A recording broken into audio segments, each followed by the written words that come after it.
What's up guys? Welcome back to my channel. I have a really fun video today.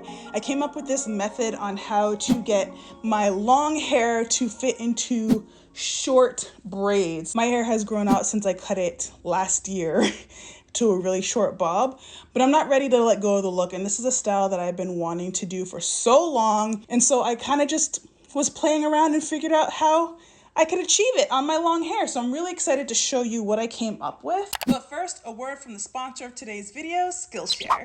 Skillshare is the online learning community with thousands of inspiring courses for creatives, professionals, and just curious people overall to explore new skills, develop existing interests, and just get lost in creativity. They offer a membership with meaning. You can connect and support fellow creatives, find a new hobby, interest, or inspiration in a field that you might not have considered prior, or something that maybe you were intimidated by because you just didn't know where to start. There's so many creative and professional challenges and productivity classes that can be a great way to help you achieve your goals. Whether you're looking to fend off boredom, you're working on self-care and growth, or just looking to sharpen some professional skill sets, Skillshare is a place to keep you learning. I've been really going through it these past couple of months if you hadn't noticed, and I'm really trying to figure out how to balance my life, but also get back into posting more consistently. And so I've been needing a little bit more inspiration. And what better place to get inspiration but Skillshare? So I took a look at the course by Jessica Kobasi, Portrait Photography, Shoot and Edit Instagram-worthy shots, to try and get my mind out of this funk and back into Instagram zone. And the course was really great, not only for those who have experience, but also beginners, because she doesn't use a lot of tools. She just talks about different angles and how to use the light to your advantage,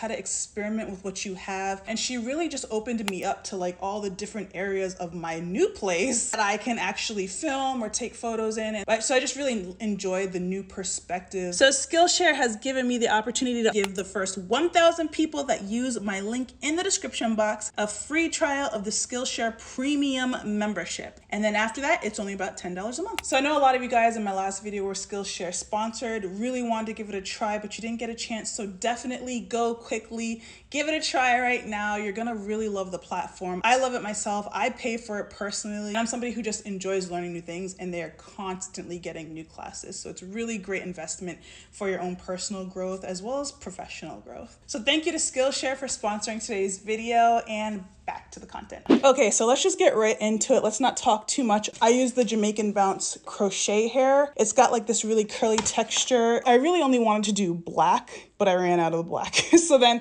I went to my hair collection and found this, which is very similar to the Jamaican Bounce. I don't know what brand this is, honestly. It's really nice hair. There was no label on the bag. I'm assuming I probably got it on Amazon or something, but just get some like curly hair. Really, you can use whatever hair you want. The reason I chose curly hair was because I knew that I was going to leave the ends out, which is kind of like really trendy. I love the freedom of that. I think it's really cool. And then you're gonna need some rubber bands for the end, and I just chose black rubber bands. If you're used to my videos, you know that I usually use clear rubber bands, but I chose the black rubber bands this time because they're a little bit more textured and they will stay in my hair longer. If you've watched any of my videos, you would know that I like the clear rubber bands because they break easily, but in this case I don't want the rubber bands to break easily because I want them to stay in my hair, obviously, for the long term. All right guys, so I'm going to take this braid out in the front, and this braid I did use the clear rubber band.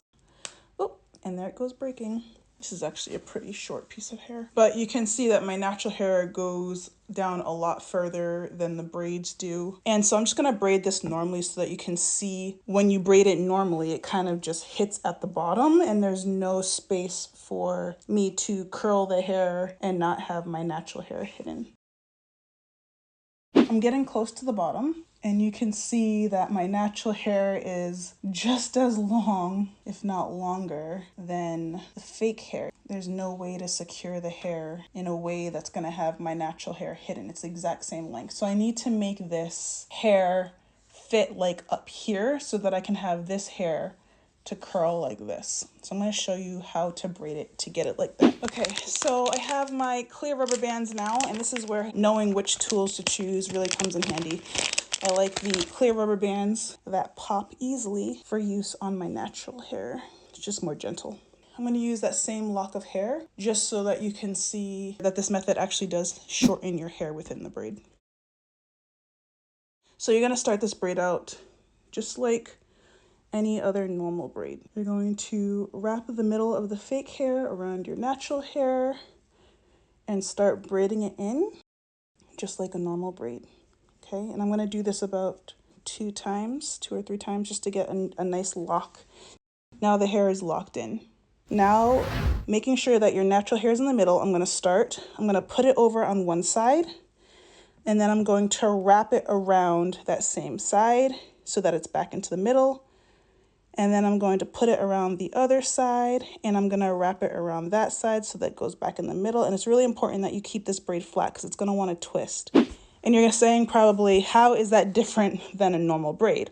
Well, we're not moving the side pieces, okay? What we're basically doing is wrapping the natural hair around the side pieces so that the side pieces can stay long in length, but your natural hair starts to shorten. So once it gets in the middle, just do it again. And we're going to do this about 2 times. Wrap it around one side and just kind of make it tight and keep it flat. Wrap it around the other side, keeping it tight and flat. And then have it in the middle. Then once it gets in the middle after about 2 times, now braid the other side until your natural hair is back in the middle. And then do it again. Wrap it around this side, come around, and then wrap it around the other side. And then come back around to the middle. And we're going to do that twice, remember, because we're trying to shorten the hair. Come back to the middle, wrap it around, come back to the middle, and try to keep the braid flat so it doesn't twist. And then you're going to braid the hair again.